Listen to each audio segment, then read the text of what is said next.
What's cracking, everybody? James Koh here with you, Fantasy Freaks and Geeks, of course. I am running super late today, which is, oh, we got after the sauce last night, ladies and gentlemen. So we're here, though. We're here. We're doing our thing. And I'm here to answer your questions, man. So for the next 30 minutes, we are up and running. Zach, man, I see you. Comer's in the building. Comer is in the building, baby. Clark, of course, hail to the commander-in-chief of fantasy. It's a stretch. That's a stretch.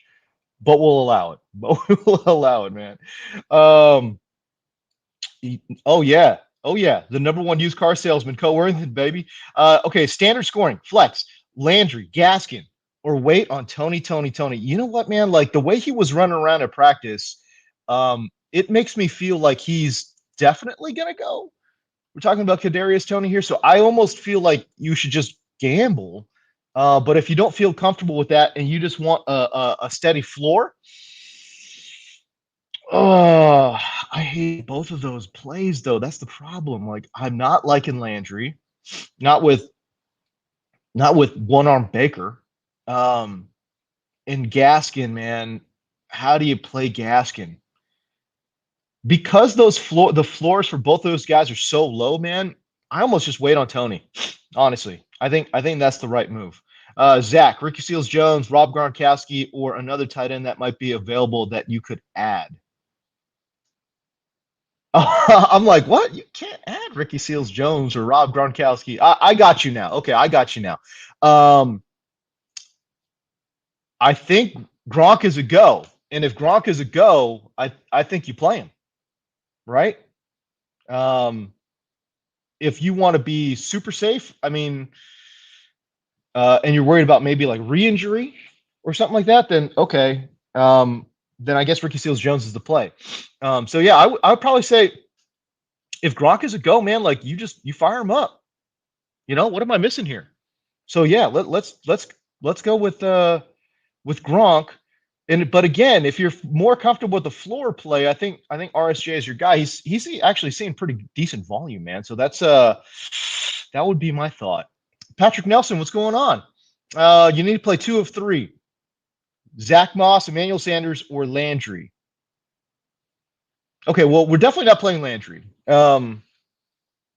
You're okay. The fear is that based on the last matchup against Miami, game script, Sanders might be a bust today. Nah, not worried about it. I hear what you're saying. I totally hear what you're saying. Like Buffalo's a double-digit home favorite at home against Miami, and Emmanuel Sanders doesn't see a ton of volume anyways. He's like, kind of like in that 5 to 8 target range. But I think no matter what, he's going to see his 5 to 8 targets. You know what I mean? So I don't care about the game script because Buffalo, they just, even if they could have a 20-point lead and they're still throwing the ball. So, I mean, unless it's like late in the fourth quarter where, it's, any reasonable coach is going to run it, I don't think you have to worry. That would not be a worry for me, Patrick. So no, you definitely want to play Moss and Emmanuel Sanders. And again, guys, like I don't want any piece of Cleveland. I could be just dead ass wrong on that. I'm sorry. I don't want any of Cleveland's passing assets. Like if you have Chubb, you're playing him. And quite frankly, if you are in desperate need of like an RB2, like I think Ernest Johnson is fine. I don't think Nick Chubb is going to carry the rock, 35 times, and Ernest is going to carry it none because he was good. He looked legitimately good last week. Not like, oh, he's a capable fill-in. No, he ran the ball hard, was hitting the holes, and that run scheme is giving him gaps, man. That Stefanski run scheme is no joke, bro. So yeah, Zach Moss and Emmanuel Sanders for you, my friend Patrick. John Patterson, Daniel Jones, or Teddy Bridgewater. That's actually a good one, right? The numbers will tell you Daniel Jones is actually the better play. He's got a higher ceiling. He's getting some of his players back.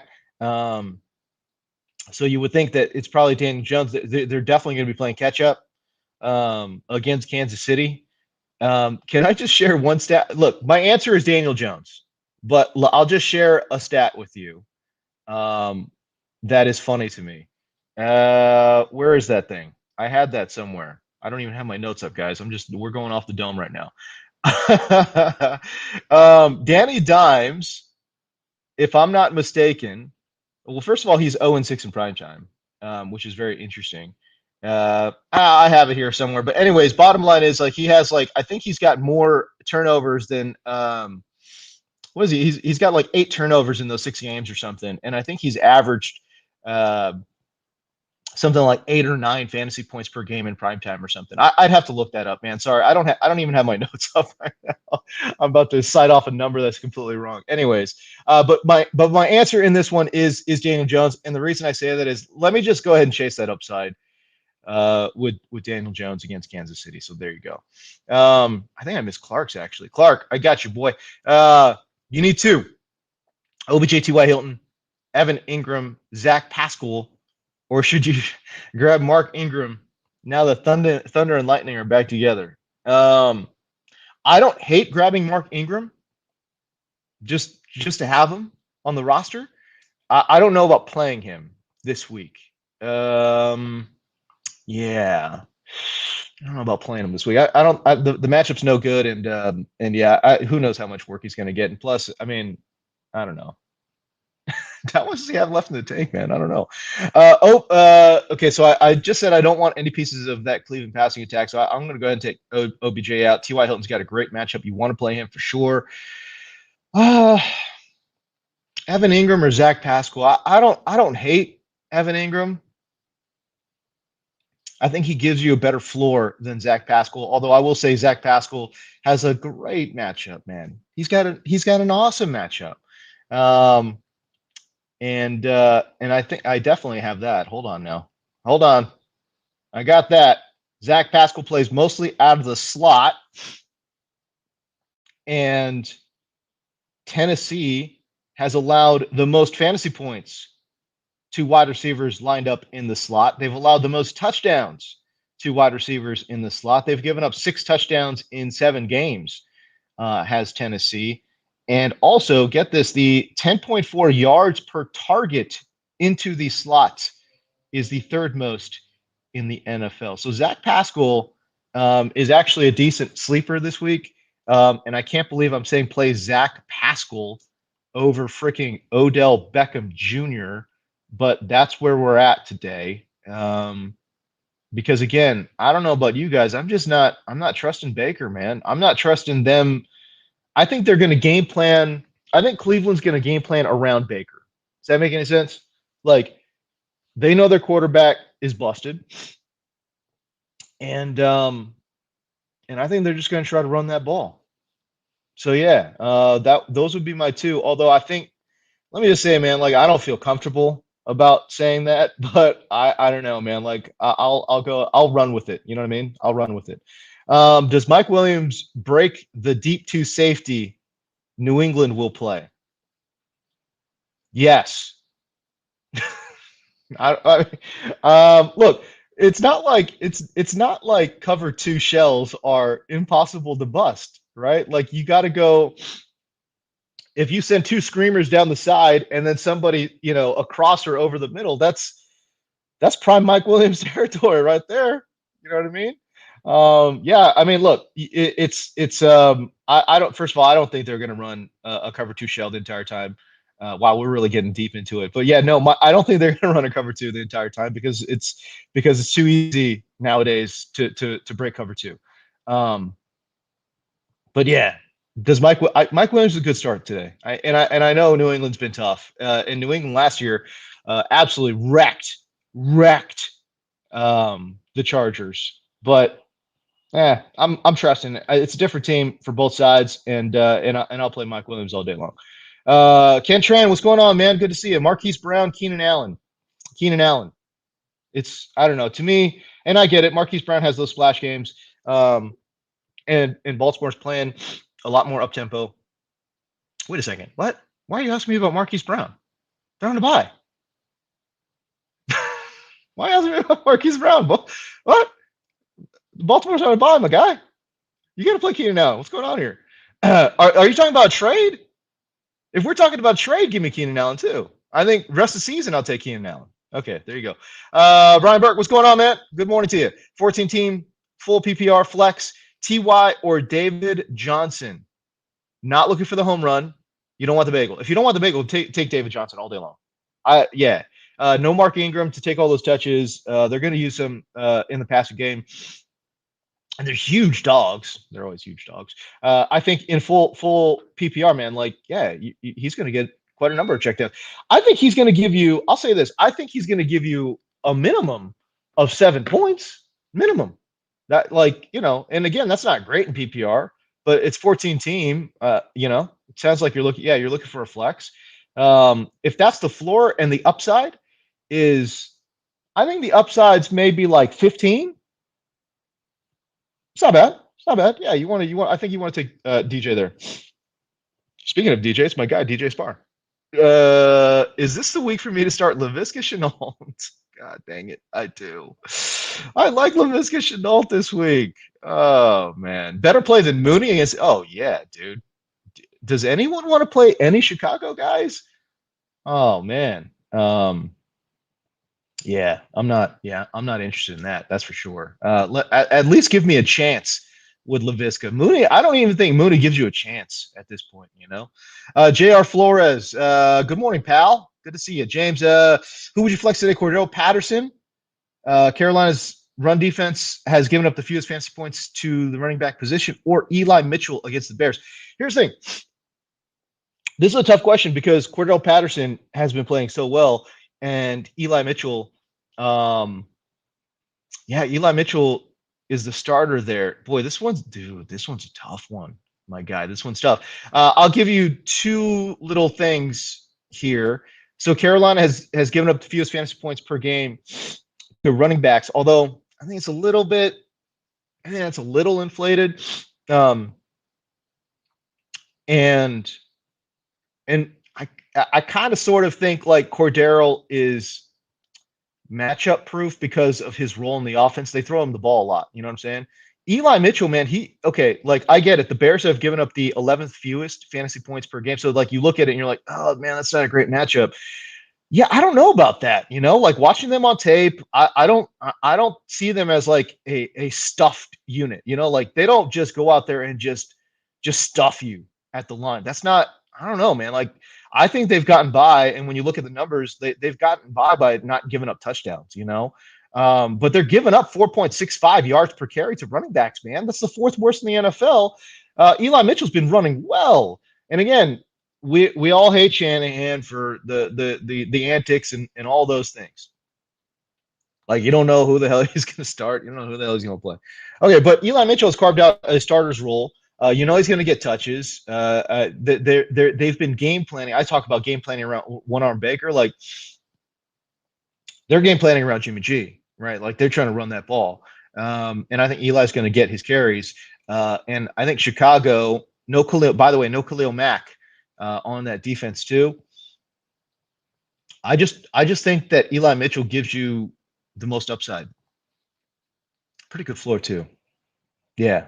So I know I don't know if I helped you much there because I think my thing is that Cordero's almost matchup proof because he's going to get work in PPR. But Eli Mitchell's such a strong play too, man. So yeah, man, I know, man. That one's a tough one, bro. That one is a tough one. I don't feel good about that. But if I had to pick one, I'll say Eli Mitchell for the upside. TR Diaz, man, what's going on? Full flex PPR, Emmanuel Sanders against Miami, Waddle against Buffalo, Michael Carter, no. Kadarius Toney.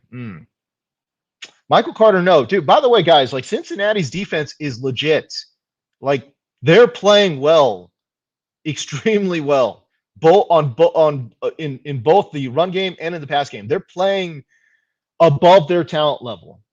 You look at the talent level and you're like, okay, I don't know about this, but no, they're playing well. Their D line is playing super well. So yeah, I'm not interested in Michael Carter, especially with a backup unknown quarterback. I don't know, man. I want no piece of that. I want to say Emmanuel Sanders.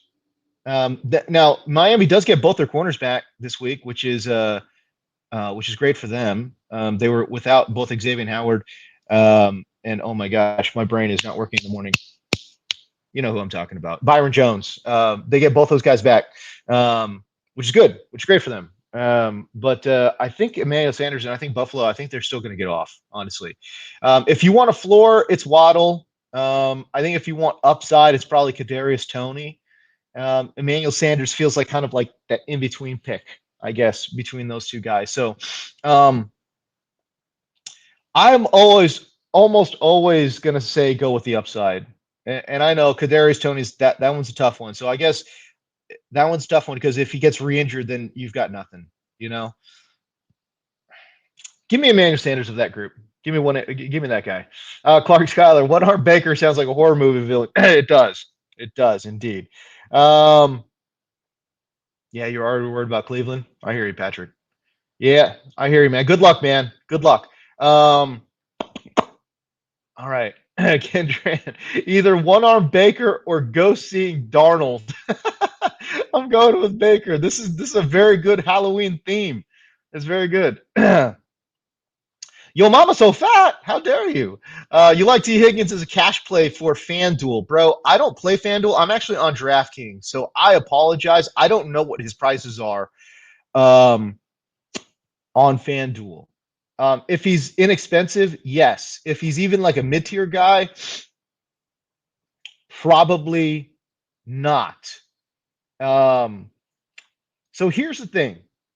The Jets drag you down in terms of pace of play. Like, they don't run a lot of plays. Cincinnati doesn't run a lot of plays either. My concern, and I get it, T. Higgins saw 15 targets last week. My concern is, okay, those 15 targets were incredibly inefficient. Like, do they go back to that again? Like, at what point are you like, hey, man, T. Higgins is a good player, but we're not going to force feed him double-digit targets. Let's go ahead and not do that, right? Even if Jamar's covered, I'd rather give a covered Jamar double-digit targets versus T, because T, it just wasn't effective, right? And the Jets, because they drag everything down, and by the way, Robert Saleh does have this defense playing. You talk about playing above your talent level. Like, they're definitely playing above their talent level.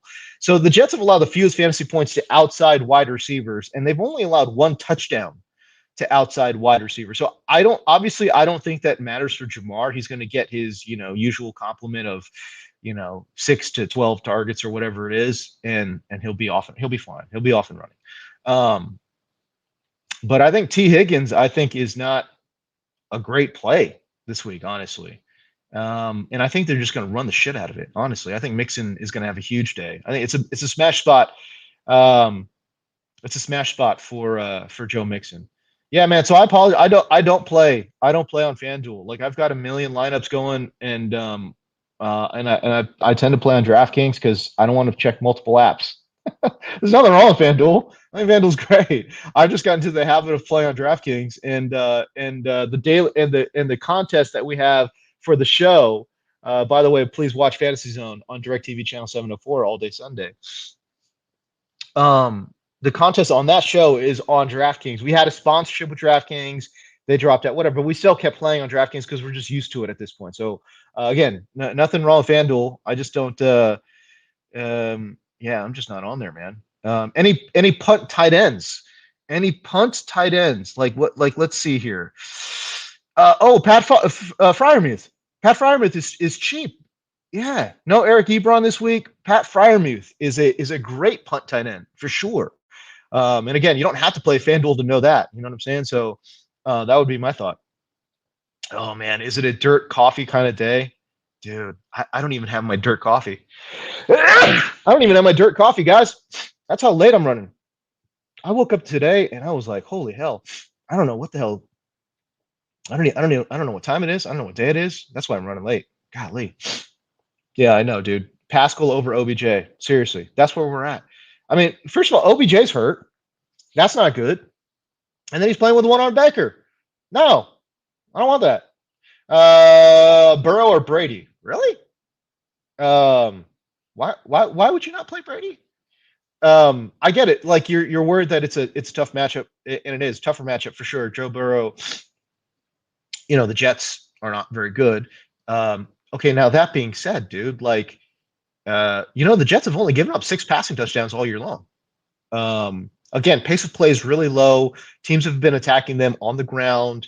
And by the way, Cincinnati is like that too. They have the 4th highest running back run percentage in the NFL. They have the 5th most running back rush attempts. They also have the 6th fewest quarterback pass attempts. So this is not a high volume offense. Like, forget what you're seeing in the highlight films. And I get it. The highlight films are sick. Like, Jamar Chase is killing it. It's awesome. But bro, like, this is not a high volume passing attack. Meanwhile, Tampa Bay, they not only they have the highest quarterback passer percentage in the NFL. Like, this is a team that it doesn't matter if they're down, if they're up, they're going to throw this ball. So yeah, I would say, yeah, Tampa Bay, highest quarterback pass percentage in the NFL. I think Miami's above them in terms of total pass attempts because they've got some random, or pass percentage anyways, because they've got some random wide receiver throws mixed in there, but whatever. Quarterback pass percentage in the NFL, Tampa Bay's got the highest percentage. Again, and you look at that New Orleans defense too. You look at that New Orleans defense too, man, and like, you can't run on them. And I think Tampa Bay knows that. So what are they going to do? They're not going to run on them. They don't run anyways. You know what I mean? They're going to throw that ball. So give me Tom Brady in that matchup. But I understand what you're saying. I do understand what you're saying. But yeah, no, I'll stick with Tom Brady, man. I'm good. Chris Godwin or Deontay Johnson? Oh, come on, dude. Don't do this to me with these tough questions, bro. It's like, play both. Play both. If I absolutely had to pick, I'm going to pick Chris Godwin. You know, I think New Orleans is probably going to roll coverage over to Mike Evans like they normally do in this matchup. And I think Godwin I think he's going to get off. That would be my thought. David Johnson for the check down win. Yep, 100%, man. 100%. Samurai Piggy, Kyle Pitts and Russell Gage or Cordero Patterson Ridley. Oh, bro, first of all, come on now. You're going Cordero Patterson and Ridley, right? Can I just tell you, Atlanta, they don't throw to the slot, period. Hold on. I got that number in front of me here, don't I? Yes, I do. Atlanta does not target the slot. They have the 2nd lowest slot target percentage in the NFL. Only 8.1% of all targets go to the slot. Only Houston has a worse slot target percentage in the NFL. They have the 2nd fewest slot yards. Like, this thought that Kyle Pitts was going to kind of sort of slide into the slot, be like a gigantic slot for them, not really true. Kyle Pitts is running outside. Like, he's running like an X receiver almost, like a flanker. Like, it's ridiculous. They're just throwing, like, just lobbing bombs to Kyle Pitts, which you love to see. I'm just saying, not necessarily how we thought it was going to go. So yeah, Cordero Patterson Ridley, 100% for sure. One-arm Baker, man. That's what I'm talking about. Let's wait on Tony. Let's see what happens there, man. J.R. Flores, you're a Niners homer, might be the deciding factor. Hey, listen, if you're a Niners, hey, you got to tell me these things, man. Like, if you're a Niners, like, homer, come on, my dude. Like, come on, man. Play your guy. Play your guy. Yeah, you got on that habit on the FanDuel, right? Yeah. Doesn't FanDuel has kickers too, I think, right? If I'm not mistaken, I think FanDuel also has kickers. I haven't played FanDuel in years, dude. I'm telling you, because of the show, Fantasy Zone on DirecTV channel 704. Please watch. I have not played on FanDuel in years. I used to play on both, but I'm just kind of over that now.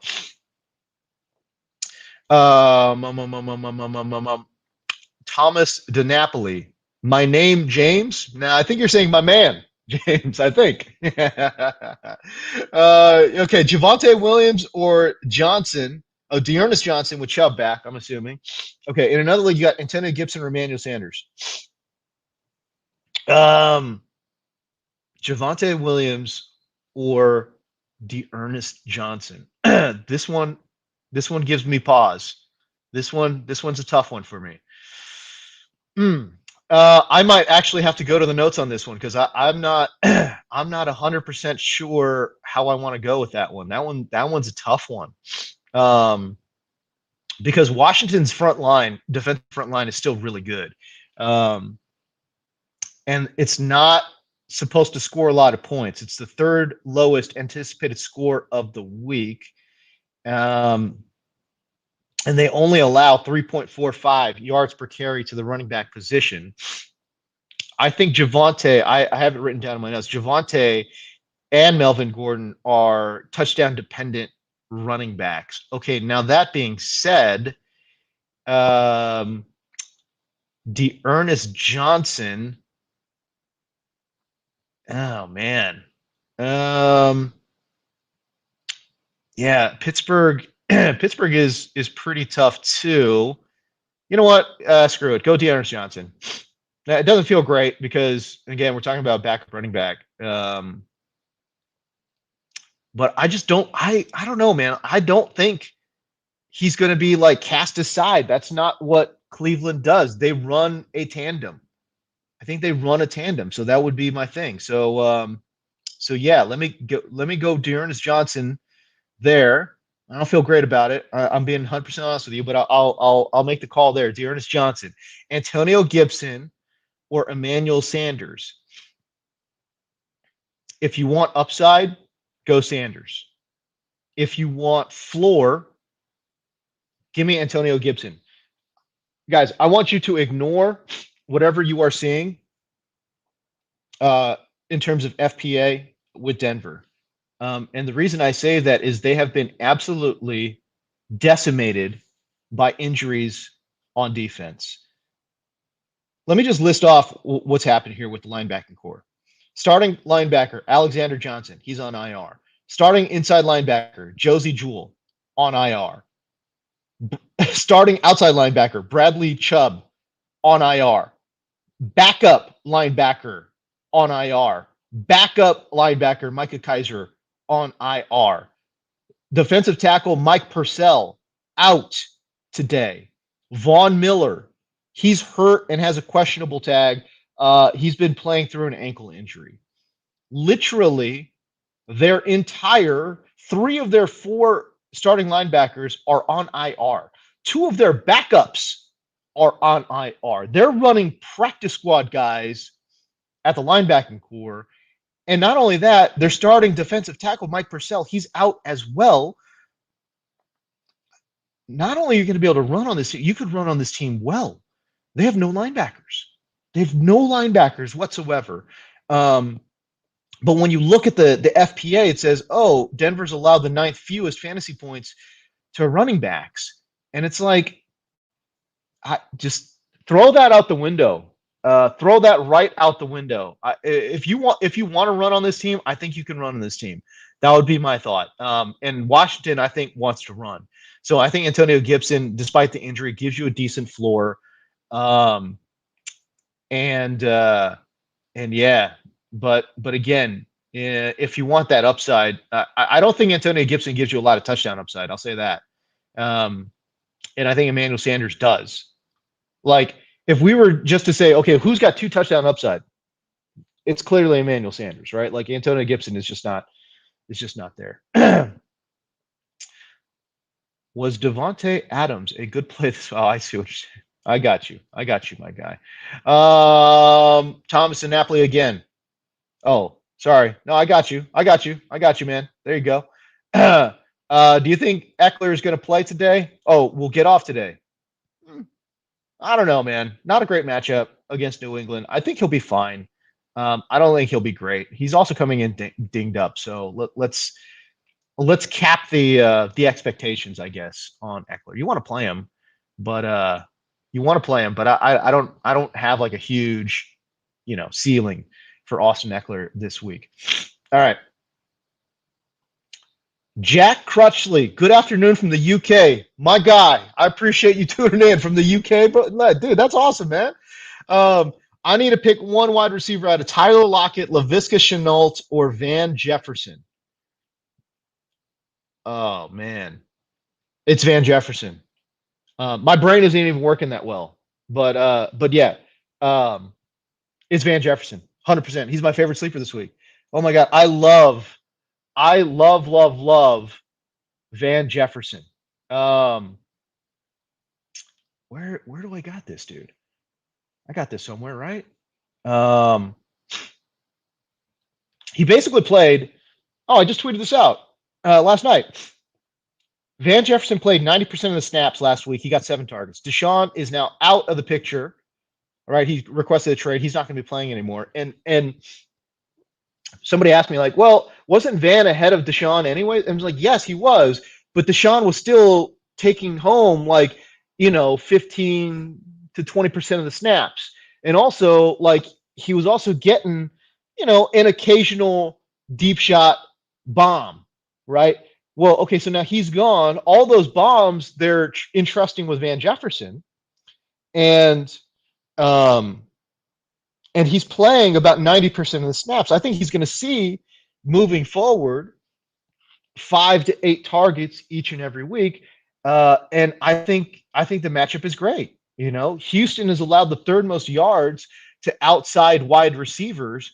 Man, I freaking love Van Jefferson this week.